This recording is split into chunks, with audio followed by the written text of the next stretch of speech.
नमस्कार दोस्तों। आज की कहानी है नई दुल्हन ने शादी में की सास ननद की आवभगत। थू, ये चाय बनाई है या कड़वा जहर? गंगा जी ने चाय थूकते हुए झल्ला कर कहा। पीते ही उल्टी हो जाए। फिर ऊंची आवाज में चिल्लाई, किरण बहू, दोबारा चाय बना। कहाँ मर गई है तू? कान में आवाज नहीं जाती क्या तेरे? 10 मिनट बीत गए, लेकिन चाय लेकर जब किरण नहीं पहुंची, गुस्से में तमतमाई हुई गंगा जी खुद किरण के कमरे में जा पहुंची और बिना कुछ पूछे एक जोरदार थप्पड़ जड़ दिया। कब से आवाज दे रही हूँ और तू यहाँ इस मनहूस के साथ बैठी है? किरण की 5 साल की बेटी रात से तेज बुखार में तप रही थी। वह उसके माथे पर पट्टी रख रही थी। डर और दर्द से बच्ची करा रही थी। किरण ने कांपती आवाज में कहा, माँ जी, बच्ची को बुखार है। गंगा जी ने तिरस्कार से पोती के सिर पर हाथ रखा और हंसकर बोली, अरे जरा सा शरीर गर्म क्या हो गया? तुम लोगों ने उसे बुखार का नाम दे दिया। आजकल की बहुएं तो बच्चे की बीमारी का बहाना बनाकर काम से मुंह मोड़ लेती हैं। यही संस्कार सीख लेकर आई हो मायके से क्या? जब बड़े आवाज लगाए तो अनसुना कर दो। किरण की आंखों से आंसू बहने लगे। वह बोली, मैं इसे डॉक्टर के पास ले जाना चाहती हूँ। काफी देर से बुखार है। इनका इंतजार कर रही हूँ। यह सुनते ही गंगा जी ताना मारते बोली, हाँ हाँ, पैसे उड़ाने में तो तुम बहुओं को बड़ा मजा आता है। किरण सास के डर से रसोई की ओर चाय बनाने ही जा रही थी। तभी उसकी ननद काजल शॉपिंग करके घर लौट आई। काजल ने अंदर आते ही कराहते हुए कहा, माँ, पता नहीं क्यों आज पूरे बदन में दर्द हो रहा है। अरे बेटी, लगता है किसी की बुरी नजर लग गई है। जब भी तू बाहर जाती है तो बड़ी बड़ी आंखें फाड़ कर घूरती रहती है। तेरी भाभी, उसी की नजर लगी होगी, मनोज की। गंगा जी तुरंत पिघल गई। बेटी का माथा छूकर बोली, हाय मेरी बच्ची, देख तो माथा भी गर्म हो गया है। फिर किरण की ओर पलटकर हुक्म दिया, बहू एक काम कर, मेरी बेटी के लिए चाय बना दे स्पेशल। नहीं नहीं, चाय के साथ साथ गरम गरम पकौड़ियाँ भी बना। और हाँ, बेटे रोहित के लिए भी बना देना, ऑफिस से आता ही होगा। किरण कुछ कहना चाहती थी लेकिन डर के मारे चुप रही। वह जल्दी जल्दी चाय चढ़ाने लगी और साथ ही पकौड़ियाँ भी तलने लगी। थोड़ी देर बाद सब ड्राइंग रूम में पहुंचे तो सासू माँ फिर बोल पड़ी, देख रही है, मेरी बेटी का तो हाथ पाँव में बहुत दर्द है। जा जल्दी से इसके हाथ पैर दबा दे। किरण ने हिम्मत करके कहा, मम्मी जी, बुढ़िया की तबीयत भी ठीक नहीं है, बहुत तेज बुखार है। पर गंगा जी ने बात काट दी, पहले मेरी बेटी की देखभाल कर। उसकी हालत देखी है, बेचारी कितनी सूख गई है। कहते हुए वो अपनी बेटी के माथे पर बाम लगाने लगी। चाय पीना तो भूल ही गई। काजल भी नखरे से बोली, हाँ भाभी, जल्दी से मेरे पैरों की मालिश करो, बहुत दर्द हो रहा है। मैं पकौड़ी खा रही हूँ ना। किरण की आंखें भर आई। एक तरफ बीमार बेटी और दूसरी तरफ सास ननद की बेरुखी और हुक्म। तभी दरवाजे की घंटी बजी। किरण ने भागकर दरवाजा खोला तो सामने उसका पति रोहित खड़ा था। किरण ने घबराई हुई आवाज में कहा, अच्छा हुआ आप आ गए जी, गुड़िया का बुखार उतर ही नहीं रहा है। चलिए ना, मुझे बहुत घबराहट हो रही है, उसे अस्पताल लेकर चलते हैं। लेकिन रोहित का मूड अचानक बिगड़ गया। झुंझलाकर बोला, तुम तो पूरे दिन बैठकर खा पीकर आराम कर चुकी हो, बेवजह हंगामा मचाए जा रही हो। अभी अभी ऑफिस से आया हूँ, तुम्हें मेरी थकान नहीं दिखती? इतने में सास बीच में कूद पड़ी, अरे बेटा, बहू का बस चले तो तुझे ऑफिस ही न जाने दे। पैसे एक भी न कमाए और आजकल बहुत ज्यादा उछलने लगी है। जरा इसका ठीक से इलाज कर, समझा दे से। थोड़े से बुखार पर सुबह से आसमान सिर पर उठा रखा है। रोहित ने भी ऊंची आवाज में कहा, जाओ जल्दी से मेरे लिए नाश्ता ले आओ, मैं फ्रेश होकर आता हूँ।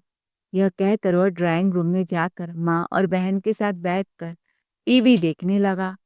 उधर किरण चुपचाप कमरे में गई। उसने अपनी बेटी के माथे पर फिर से ठंडी पट्टी रखी।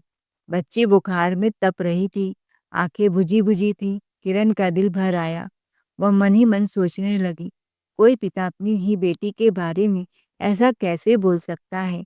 उसकी आंखों से आंसू टपक पड़े, लेकिन कमरे में उसकी सिसकियों को सुनने वाला कोई नहीं था। तभी अचानक किरण चीख पड़ी, अरे देखिए ना, गुड़िया कुछ बोल ही नहीं रही है, आंख भी नहीं खोल रही है, क्या हो गया इसे? उसकी चीख सुनकर सासू माँ गंगा जी ताना मारते बोली, इसका तो हर समय का नाटक है, तू आराम से बैठ, कुछ नहीं हुआ इसे। लेकिन किरण बदहवास हो चुकी थी। वो दौड़ते हुए आई, नहीं नहीं मम्मी जी, आइए ना, देखिए इसे। रोहित भी झुंझलाकर कमरे की ओर भागा। जैसे उसकी नजर गुड़िया पर पड़ी, उसके कदम लड़खड़ा गए। बच्ची का शरीर ढीला पड़ चुका था, सांसें बहुत हल्की चल रही थी। अब देर करने का सवाल ही नहीं था। रोहित बच्ची को गोद में उठाकर भागते भागते अस्पताल पहुंचा।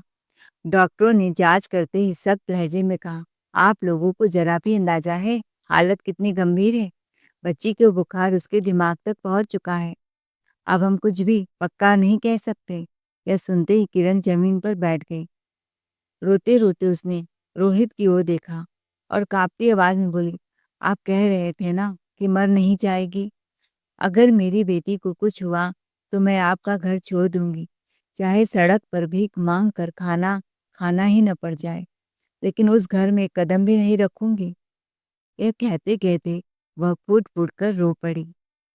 रोहित की आंखें जमीन में शर्म के मारे गड़ गई, मगर जब तक बुखार नहीं उतरता तब आईसीयू में ही रहेगी, डॉक्टर यह कहकर चले गए।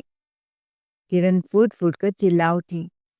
एक माँ कब से तड़प तड़प कर गिड़गिड़ा रही थी कि बच्ची को डॉक्टर के पास ले चलो, और आप लोगों को पकौड़ियाँ खाने की पड़ी थी। मेरे मुंह से तो निवाला नहीं उतर रहा है, क्योंकि ये हालत आपकी लापरवाही की देन है। हर एक मिनट की देरी मेरी बच्ची की जान पर भारी पड़ी है। तभी रोहित के मोबाइल पर फोन बजा। स्क्रीन पर लिखा था माँ। गंगा जी की कर्कश आवाज गुजी, बेटा अब क्या अस्पताल में ही रात बिताएगा? उस मनहूस ने तुझे वहां पहुंचा दिया, चल घर आ जा, छोड़ दे अपनी बीवी को उसके पास। तेरे लिए तेरे पसंद का खाना बना दिया है।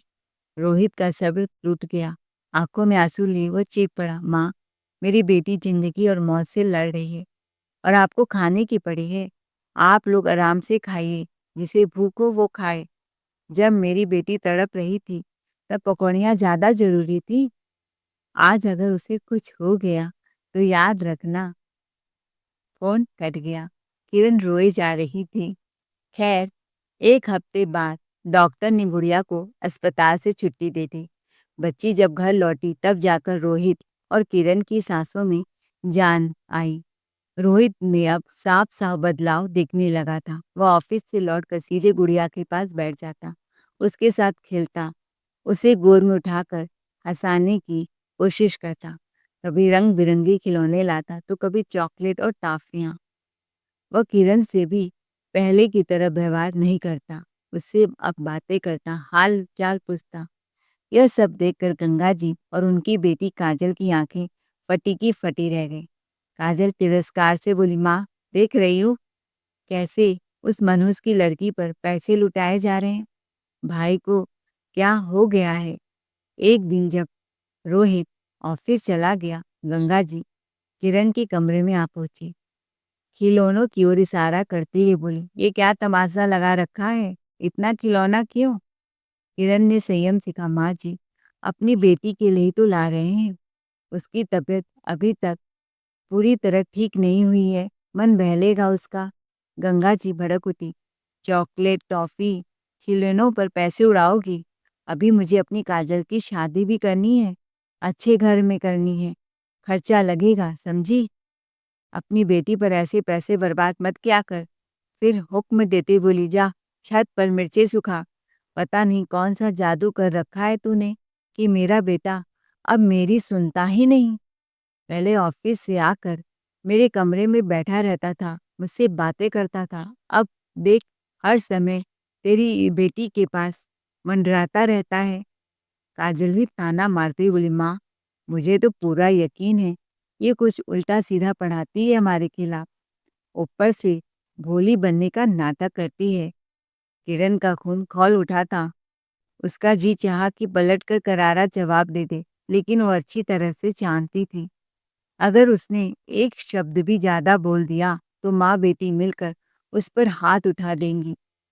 गंगा जी को तो बात बात पर बहू पर हाथ उठाने की आदत थी। इसीलिए किरण ने अपने गुस्से को भीतर ही भीतर निगल लिया। वह चुपचाप सब सुनती रही। गुस्से में गंगा जी ने बुढ़िया के खिलौनों को पैरों से कुचलकर तोड़ दिया। बुढ़िया अपने खिलौनों को टूटा देखकर रोने लगी। किरण बोली, माँ जी आप ये क्या कर रही हैं? तू हट मेरे रास्ते से, कहकर उसे धक्का मार दिया। याद रख, अगर अब खिलौने पर पैसे बर्बाद हुए ना तो ऐसे ही मैं तोड़ूंगी। सारे पैसे बचाकर रखने हैं, बेटी की शादी में खर्च करूंगी। उनकी आंखों में क्रूरता साफ झलक रही थी। किरण कुछ बोल न सकी। वो अपनी रोती हुई बेटी को सीने से लगाए खड़ी रह गई। भाभी, बेटी पर ज्यादा प्यार मत लुटाओ। मेरे पसंदीदा पाव भाजी बनाओ, समझी? मुझे जोरों की भूख लगी है। ये दाल रोटी उबला खाना वगैरह मैं नहीं खाने वाली। किरण तो किचन में चली गई, पर उसी वक्त गंगा जी का मोबाइल बज उठा। स्क्रीन पर उनके छोटे बेटे मोहित का नाम चमक रहा था, जो विदेश में रहता था। फोन उठाते ही मोहित ने कहा, माँ मैंने शादी कर ली है। गंगा जी एक पल को चुप रह गई। शादी? किससे? उन्होंने हड़बड़ाकर पूछा। उधर से आवाज आई, एक विदेशी लड़की से। माँ मैं बहुत जल्दी आऊंगा, फिर सब बताऊंगा उसके बारे में। यह सुनते ही गंगा जी के पैरों तले जमीन खिसक गई। उन्होंने गुस्से में फोन पटक दिया। वह माथा पीटते हुए विलाप करने लगी। हे भगवान, ये क्या अनर्थ हो गया। मैं तो दहेज के सपने देख रही थी। पड़ोसन मिसेस शर्मा ने एक लड़की बताई थी, कह रही थी खूब माल मिलेगा, गहने नगद सब आएगा। अब तो कुछ हाथ ही नहीं आएगा, सब कुछ पानी में चला गया। पहले बड़ी बहू के बाप ने बड़े बड़े सपने दिखाए थे। गंगा जी करवाहट से बोली, लेकिन हाथ कुछ नहीं आया, हम तो यूं ही लुट गए। बड़ी मुश्किल से तो बारात रुकवाने की धमकी देनी पड़ी थी, तब जाकर मंडप में उसके बाप ने इधर उधर से उधार मांगकर 1 लाख रुपए नकद दिए थे, और हमारे नसीब में बस एक सोने की अंगूठी ही आई थी। वो आंखें सिकोड़ कर बोली, इतना कंजूस आदमी मैंने जिंदगी में नहीं देखा था। देने के नाम पर जान निकल जाती थी इसके बाप की। ऊपर से उसका पिता अब इस दुनिया में नहीं रहा। वादों का बोझ छोड़कर स्वर्ग सिधार गया। काजल ने धीरे से कहा, माँ भाभी तो कोई दहेज लेकर आई ही नहीं, उल्टा घर में लड़की पैदा कर दी। जात बिरादरी में लोग पूछते हैं कि क्या हुआ था। मुझे बताते हुए भी शर्म आती है कि लड़की हुई है। अगर पोता होता ना तो बात ही अलग होती। तू सच कह रही है काजल, गंगा जी बोली। मैं तो बड़े बड़े दावतें देती, ढोल नगाड़े बजवाती, लेकिन अब क्या करे। ऊपर से छोटे बेटे ने भी इज्जत मिट्टी में मिला दिया। पर माँ वो तो विदेश की लड़की है, सुंदर होगी, पढ़ी लिखी होगी, लाख गुना अच्छी होगी। ये तो बस इस मनहूस ने घर में कदम रखते ही अशुभता ही फैलाई है। यह शब्द किरण के सीने में किसी नुकीले कांटे की तरह चुभ रहा था। उसके अपना भाई तो कब के सारी संपत्ति बेचकर विदेश जा बसा था। जाते जाते उसने उससे हर रिश्ता भी तोड़ लिया था। अब न कोई मायका था उसका, न कोई सहारा जिसे वो अपने मन का दुख बांट सके। ऊपर से पिता भी इस दुनिया को अलविदा कह चुके थे, जिस कंधे पर सिर रख कर वह कभी रो सकती थी। ऐसी हालत में बेचारी किससे अपना दर्द कहती, किसके सामने अपने आंसू बहाती। शाम को जब रोहित ऑफिस से घर लौटा तो काजल खुशी से उछलती ही उसके पास आई। भैया पता है, छोटे भैया ने विदेशी लड़की से शादी कर ली है। यह सुनते ही रोहित का चेहरा खिल उठा। अरे ये तो बहुत बड़ी खुशखबरी है। काजल और ज्यादा चहक उठी। अब तो नई भाभी के स्वागत की जोरदार तैयारी करनी पड़ेगी। पार्टी देंगे, खूब धूमधाम होगी। रोहित हंसते हुए बोला, हाँ हाँ बिल्कुल, ऐसा मौका बार बार थोड़े ना आता है। उसी वक्त दरवाजे के पास किरण चुपचाप खड़ी यह सब सुन रही थी। उसके मन में एक टीस उठी, मुझे भाभी कहने में इन्हें शर्म आती है और विदेशी भाभी के लिए देखो कितनी खुशियां छलक रही हैं। उसकी नजरें झुक गई। मैं गांव से आई हूं ना, शायद इसीलिए मेरे सामने बैठना भी इन्हें बोझ लगता है। कुछ दिन बाद मोहित अपनी पत्नी एंजेला के साथ विदेश से भारत आ पहुंचा। एंजेला भारतीय मूल की थी। उसके माता पिता भारतीय थे, जो नौकरी के सिलसिले में विदेश बस गए थे। भारतीय संस्कार उसे हमेशा प्रिय रहे और इसी लगाव ने उसे मोहित के करीब ला दिया। जैसे ही गंगा जी ने नई बहू को देखा, उनका चेहरा खुशी से खिल उठा। कितनी सुंदर है, वह मन ही मन गदगद होती। काजल भी उसे ऊपर से नीचे तक निहारती रह गई। सुनहरे बाल, पतली कमर, गोरा रंग, सलीकेदार कपड़े और ऊंची सैंडल, सब कुछ उसके मन को भा गया। काजल ने सबका परिचय बड़े सलीके से कराया, यहाँ तक कि पड़ोसियों से भी, लेकिन जानबूझकर किरण का नाम तक नहीं लिया। जब वो एंजेला को उसका कमरा दिखा रही थी, तभी एंजेला ने पूछा, मैं कब से देख रही हूँ, ये महिला लगातार काम में लगी हुई है, सबके आगे पीछे दौड़ दौड़ कर उसे चाय पानी दे रही है, ये कौन है? काजल ने बात टालते हुए कहा, अरे छोटी भाभी, आप बैठिए ना, मैं सब बताती हूँ। फिर ऊंची आवाज में किरण को हुक्म दिया, सुनो, जाकर भाभी के लिए गरम गरम चाय बनाओ, इस सफर करके आई हैं, फ्लाइट से थकी होंगी।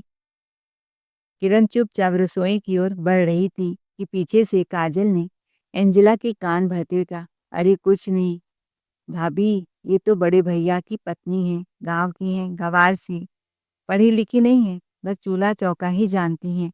ना अंग्रेजी बोलने का सलीका है, न उठने बैठने की तमीज, ना कोई स्टेटस और ना ही पहनावे का ढंग। इसीलिए जितनी दूरी बनाकर रखेंगी ना इनसे, उतना ही आपके लिए बेहतर रहेगा। किरण बाहर ही खड़ी थी। यह सुनकर उसका मन भीतर ही भीतर फूट फूट कर रो पड़ा। दिन भर सबकी खिदमत करते करते, हर किसी की जी हजूरी निभाते निभाते वो पूरी तरह थक कर चूर हो जाती है। फिर भी किसी के दिल में उसके लिए कोई सम्मान नहीं था। आखिर वह इस घर की बड़ी बहू थी। फिर भी उसकी पहचान सिर्फ काम करने वाली बाई तक ही सीमित रह गई थी। खैर, नई बहू के आगमन की खुशी में घरवाले एक भव्य रिसेप्शन पार्टी करना चाहते थे। रोहित ने हलवाई, साज सज्जा की पूरी जिम्मेदारी अपने ऊपर ले ली थी। उधर एंजेला का लगाव किरण की बेटी गुड़िया से कुछ ज्यादा ही हो गया था। वो उसके लिए महंगी महंगी विदेशी चॉकलेट, टॉफियां और तरह तरह के तोहफे देती। गुड़िया खिल उठती, लेकिन यह सब काजल को फूटी आंख नहीं सुहाता। वह झुंझलाकर गुड़िया के हाथ से चीजें छीन लेती तो गुड़िया रोने लगती। उसकी रुलाई सुनकर एंजेला बाहर आई। तभी काजल ने उसे बड़ी बड़ी आंखें से घूरते हुए देखा। काजल की तीखी नजरें से डर कर गुड़िया सहम गई और अपनी माँ के पीछे छुप गई। यह सब देखकर एंजेला के मन में पहली बार शक की हल्की सी लकीर उभर आई। वह अब ध्यान देने लगी थी कि किरण हर समय काम में लगी रहती है। सुबह 4 बजे उठकर चूल्हा चौका, खाना, सब्जी काटना, झाड़ू पोछा, कपड़े धोना, सब कुछ अकेले करती। मगर हैरानी की बात यह थी कि उसकी मदद के लिए कोई हाथ आगे नहीं बढ़ाता, उल्टा उसे सब खरी खोटी सुनाते। एंजेला यह सब देख रही थी, समझ भी रही थी, लेकिन वह अभी अभी इस घर में आई थी, इसीलिए चाह कर भी ज्यादा कुछ कह नहीं पा रही थी। एक दिन एंजेला ने मुस्कुराते हुए कहा, भाभी, मुझे भी खाना बनाना सिखाइए ना, मैं आपकी मदद करना चाहती हूँ। उसकी बात सुनते ही काजल हंसकर बीच में कूद पड़ी। अरे भाभी, आपको रसोई में जाने की क्या जरूरत है? आप इतनी सुंदर हैं, आपके हाथ गंदे हो जाएंगे। चलिए ना, हम नेल पेंट लगाते हैं। अभी पार्टी भी तो बाकी है ना, ऐसे काम इन्हीं को शोभा देता है। एंजेला बोली, नहीं काजल, तुम बाहर जाओ, मैं सीखूंगी। मेरे पति को भारतीय खाना बहुत पसंद है। अगर अभी सीख लूंगी तो विदेश जाकर उनके मन का बना सकूंगी। आखिर 10 दिन के लिए ही तो यहाँ आई हूँ। फिर वह किरण के साथ रसोई में आ गई। बातों बातों में अंजला ने किरण के जीवन का हर दर्द जान लिया। कैसे घर के लोग उससे बदतमीजी से पेश आते हैं, कैसे हर समय उसी से काम करवाया जाता है, कैसे घर की लक्ष्मी होकर भी उसका अपमान किया जाता है। अंजला का मन भारी हो उठा। उसे साफ दिखने लगा कि इस घर में बहू को इंसान नहीं, सिर्फ एक काम करने वाली समझा जाता है। अगले दिन काजल अपनी सहेली को रिसेप्शन के लिए न्योता देने चली गई और उधर गंगा देवी भी पड़ोस की औरतों को बुलाने निकल पड़ी। घर कुछ समय के लिए खाली हो गया। इसी मौके पर अंजला ने शॉपिंग के लिए किरण और उसकी बेटी गुड़िया को साथ चलने को कहा। किरण ने पहले मना किया, घर में अभी तक खाना नहीं बना है, लेकिन एंजेला ने किसी की नहीं सुनी। आज नहीं तो कभी नहीं भाभी, कहकर वह दोनों को साथ लिए गई। थोड़ी देर बाद जब गंगा जी घर लौटी तो जोर से आवाज लगाई, किरण जरा खाना लगा दे, बहुत जोरों की भूख लगी है। जब कोई जवाब नहीं आया तो झल्लाकर पूरे घर में उसे ढूंढने लगी। अरे कहाँ मर गई? तभी मोहित ने सहज स्वर में कहा, माँ, भाभी एंजेला के साथ शॉपिंग पर गई हैं। यह सुनते ही गंगा जी भड़क उठी। उस गवार को शॉपिंग पर ले गई? वो क्या खरीदेगी? क्या समझ है उसे? कहते हुए काजल अंदर आई और ताना मारते बोली, एंजेला भाभी को तो मुझे ले जाना चाहिए था भैया, इन्हें तो साड़ी लपेटने के अलावा कुछ आता ही नहीं। मोहित चुप रहा। वह इस घर की पंचायत में अपना सिर फोड़ना नहीं चाहता था। गंगा देवी की निगाहें बार बार दरवाजे पर टिक जाती। मन ही मन वो बुदबुदा रही थी, अब आएगी, अब आएगी, अब आएगी और खाना बनाएगी। लेकिन समय बीतता गया, किरण का कोई अता पता नहीं था। उधर एंजिला किरण और उसकी बेटी को शहर के एक बड़े मॉल में ले गई। किरण की जिंदगी में भी पहली बार मॉल आई थी। चारों ओर जगमगाती रोशनियां, शीशे की दुकानें और रंग बिरंगी भीड़ को देखकर वह हैरान भी थी और खुश भी। किरण की खुशी तो देखते ही बनती थी। वह गुड़िया को तरह तरह की आइसक्रीम, कोल्ड ड्रिंक्स, पिज्ज़ा और बर्गर खिलाती रही। बच्ची खिलखिलाकर हंस रही थी, जैसे उसे कोई अलग ही दुनिया मिल गई हो। फिर एंजेला ने किरण के लिए एक बेहद खूबसूरत ड्रेस चुनी। किरण झिझकते हुए बोली, इतना महंगा मत लीजिए। लेकिन एंजेला मुस्कुरा दी, आज आप सिर्फ बहू नहीं, एक इंसान है और यह सब आपके लिए है। मैं यह ड्रेस नहीं पहन सकती एंजेला, मैंने कभी सलवार सूट तक नहीं पहना। मैं तो हमेशा साड़ी में घूंघट किए रहती हूँ। मम्मी जी नाराज हो जाएंगी। भाभी, आप पहन लीजिए ना, मैं सब संभाल लूंगी। कब तक आप मम्मी जी के डर को सिर पर ढोती रहेंगी? एंजेला ने किरण के लिए 3-4 खूबसूरत ड्रेस दिलाई और गुड़िया के लिए भी नए कपड़े ले लिए। बाहर खाना खाकर वे आराम से घर पहुंची। उधर गंगा जी दरवाजे पर निगाहें गड़ाए बैठी थी, मानो शिकार की ताक में कोई लोमड़ी बैठी हो। जैसे ही भीतर घुसी गंगा जी बरस पड़ी, ये कोई समय है घर लौटने का? घर की औरतें क्या यूं ही रात देर तक घूमती रहती हैं? एंजेला ने कहा, मम्मी जी, आप भाभी पर क्यों गुस्सा कर रही हैं?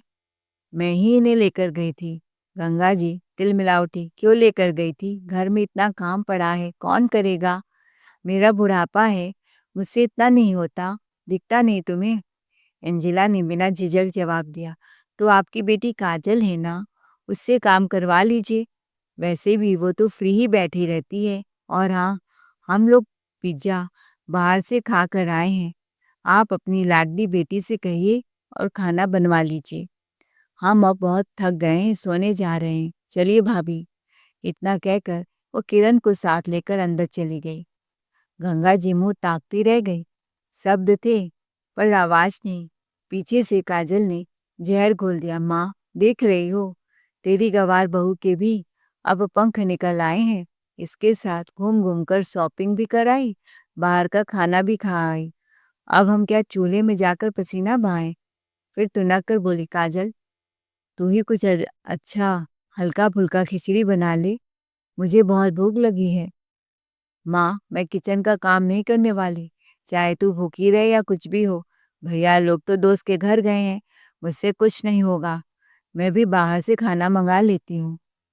अगले दिन एंजिला की रिसेप्शन पार्टी थी। सुबह से ही घर में चहल-पहल थी, मगर एंजिला ने फिर उसका हाथ पकड़ लिया। भाभी, चलिए, आज आपको भी तैयार होना है पार्लर जाकर। किरण ने घबराकर हाथ छुड़ा लिया। नहीं नहीं, मम्मी जी नाराज हो जाएंगी, पूरा घर सिर पर उठा लेंगी।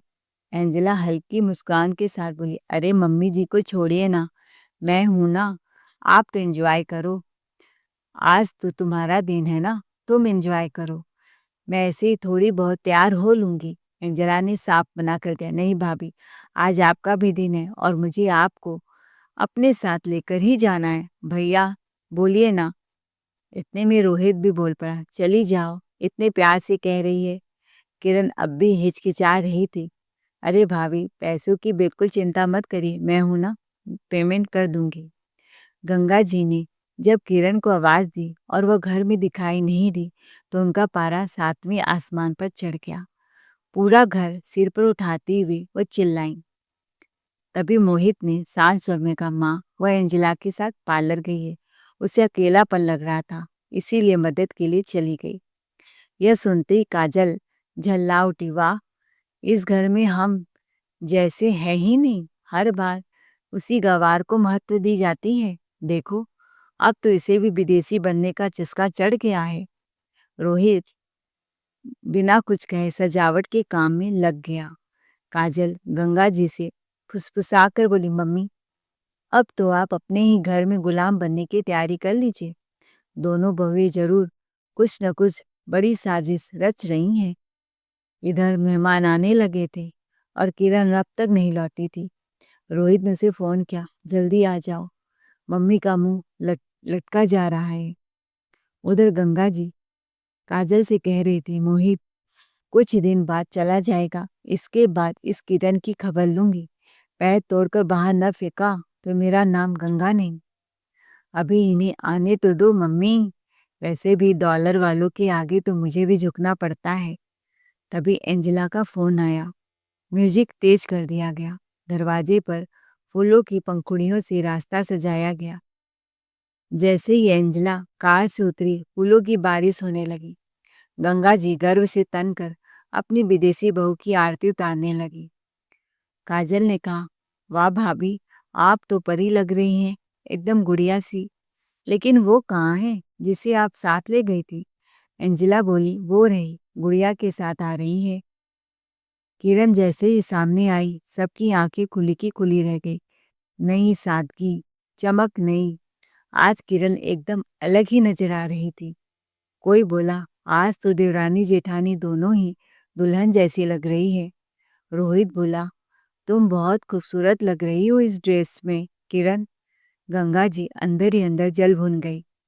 काजल ने कान भरना शुरू कर दिया, मम्मी, देख रही हैं कैसी बेशर्मी से सजकर आई है, आपकी इज्जत को मिट्टी में मिला दिया। ड्रेस पहनी है, घूंघट करना भूल गई है, कल को देखना कैसी आपकी इज्जत को सरेआम सड़क पर लाती है। उधर एंजिला खुश होकर बोली, भाभी, आपको देखकर लगता ही नहीं है कि आपकी शादी को सालों हो गए हैं। किरण शर्मा गई। तभी अचानक से छपाक, गंगा जी ने सब मेहमानों के सामने किरण के गाल पर थप्पड़ जड़ दिया। कमरे में सन्नाटा छा गया। किरण की आंखों से आंसू बह निकले। काजल ने कहा, ठीक क्या मम्मी, बहुत उड़ रही थी। एंजिला यह देख न सकी। उसने किरण का हाथ थाम लिया। सासू माँ, आज नहीं, आपको सबके सामने माफी मांगनी होगी। गंगा जी भड़क उठी, लेकिन एंजिला डटी रही। एक और औरत होकर दूसरी औरत का अपमान, शर्म आनी चाहिए आपको। रोहित ने बात टालनी चाहिए, पर एंजिला बोली, जब थप्पड़ सबके सामने मारा है तो माफी भी सबके सामने मांगनी होगी।